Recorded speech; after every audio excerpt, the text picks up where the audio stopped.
Yeah. Because I was in a friend's garage when I first heard it as well. And he was fixing a motorcycle. Oh, really? This guy. I actually heard it on the radio.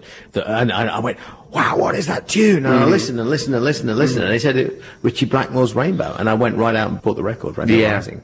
Yeah, I remember right after I heard Rainbow Rising, Long Live Rock and Roll came out, and I remember going down to the record store and seeing the big display of Long Live Rock and Roll, you know, with that cover of that's the drawing of their faces, and getting it, and like my hands were shaking, and I remember getting the album, putting it on, and hearing Kill the King for the first time. Again, I went nuts, man. I was climbing the walls in ecstasy, you know. Jesus. So you were playing guitar by then? Yeah, I was. Well, if you call it playing. Tinkering on guitar. Tinkering on guitar. Come on then. When did you stop becoming a tinkerer and actually decided to call yourself a player? I guess it's that bar chord struggle, that struggle to strengthen your fingers so that you can actually bar all the strings. That's like, you know, the first step. And once you can do that, you know, that's when I finally thought, oh, man, finally getting a grasp on this. My fingers are doing what they're supposed to do and they're landing in the right spots. I mean, how did you bump into the guys? How did you bump into Lars and James? Yeah. I was in a band called Exodus. I formed Exodus in high school. It was my band. And you suddenly picked up a guitar, and then you started Exodus and everything else. Yeah. This is a pretty steep learning curve. I was just out of high school. Exodus started playing nightclubs in San Francisco, and we heard about this band called Metallica, and they needed some opening bands, and so Exodus managed to get on the bill, and so we opened for Metallica. That was fantastic. I remember seeing them for the first time and thinking, these guys are great, but they could be better if they had me. I actually thought that, you know, before I was in the band. Well, you were right. Yeah, well, I guess I was. So if you fast forward now, like 2 or 3 months, I get a phone call from our manager who was Metallica's sound guy, and he said, hey, they're having problems with their guitar player, Dave. Do you want to come out and audition for him? I was like, absolutely. And I actually got the call on April 1st, and I thought, you know, it was just a big wind-up.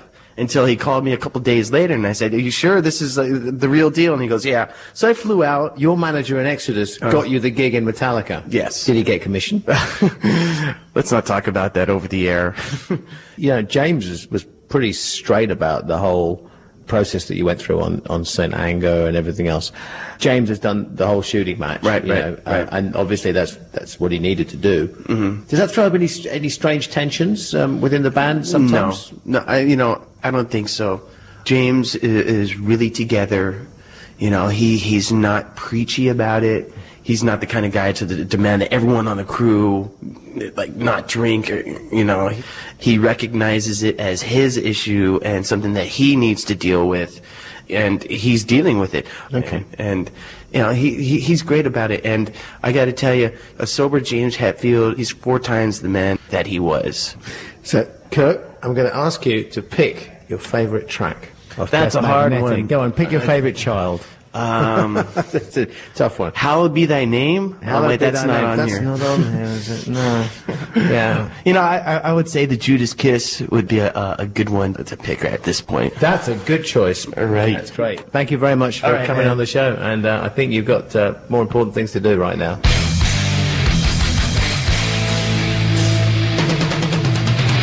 James Hetfield, welcome. Thank you. Good to see you, Bruce. There's, about umpteen years of ground to cover, so I'm going to kick in with quite a heavy question about Cliff Burton. Mm-hmm. And about how much weight Cliff Burton's death has exercised on your life. You know, when you're with people, you don't really realize how fortunate you are to be with certain people until they're gone. That's how it was with him. I look back at footage and see us. Kind of him and I worked pretty good together on stage, and I didn't really realize how much I missed him till I went into the rehab and was dealing with a lot of the loss in my life. My father, my mother, at young age, and Cliff as well. There was grief work that had to be done, and a lot came out. A lot came out then. Now we're able to embrace it. And Cliff is very much missed, and as far as the hardcore fans, it's unbelievable how much they miss him or know of him. you know. When Jason joined the band, it was on the heels of some grief, and we hadn't really been able to grieve the loss of Cliff. Management's theory was go on the road, work it out through stage, through metal, through, you know, bond together and just get back out on the road. And I don't know if that was like the best idea. The managers always say that. Yeah, exactly. You know, but they said it with such, you know, strength. And we're so raw and broken right now. Well, okay, we believe you. And we found Jason.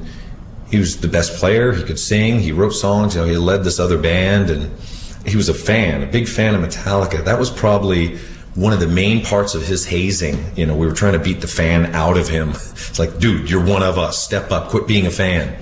And probably beat on him a little hard and took a lot of our grief out on him as well. Good answer. Good answer. I like that. Quick, just flashing right forward to the album. On the lyrics, in Judas Kiss, there's a line, I assume written by you, because it says you're to blame. I became your new god now. So go on, tell me, what is it? Who is it? Well, you plug in whatever you want into that, you know. Well, my plug-in used to be alcohol, for sure. Screwing around on the road, that was another part of my thing. The song, The Judas Kiss, it makes sense that it's a betrayal. You believe in something, you think this is the mission, this is what it is, and at the end of the day, it's not. So everyone has had their Judas moment. As a frontman, there's a feeling you get when people are singing your lyrics. Yeah. Especially, you know, you just let them go, and it's like, wow. That is the new drug, and that's, you know, I'm clearly addicted to that. Yeah. Yeah.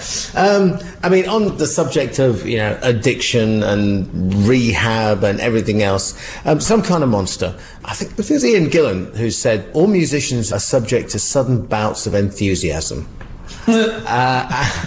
Which is a very good way of saying, hey, it seemed like a good idea at the time, folks, you know, but looking back on it, part of a process or a sort of destination in itself. Part of the journey, you know, part of life, and being maybe a little more honest than need be. You know, going from the mighty Metallica, unbroken, you can't mess with us, to, oh my God, James slammed a door and now he's weeping in the corner in the fetal position, you know. There are certain personalities out there that can't accept that. And that whole movie was not for a Metallica fan, in essence. It was a human story.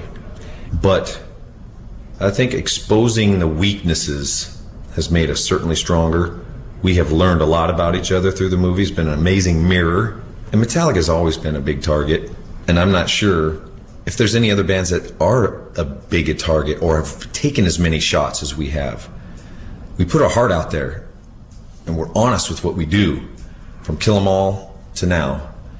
And people love to take shots. They're always going to find something wrong with something. It's like I challenge them to, instead of finding the faults, find what you connect with. Okay, let's talk about life insurance. You're a life insurer's nightmare. You've had second and third degree burns. You keep falling off skateboards and breaking your wrist. There seems to be the most talented road crew in history in the background, who can play all the drums, who can play all the guitar parts and everything else. The only thing they can't do is sing. So to what extent are you a force of nature rather than just being just an instrumentalist or a singer or something? It's tough because I really don't consider myself a singer.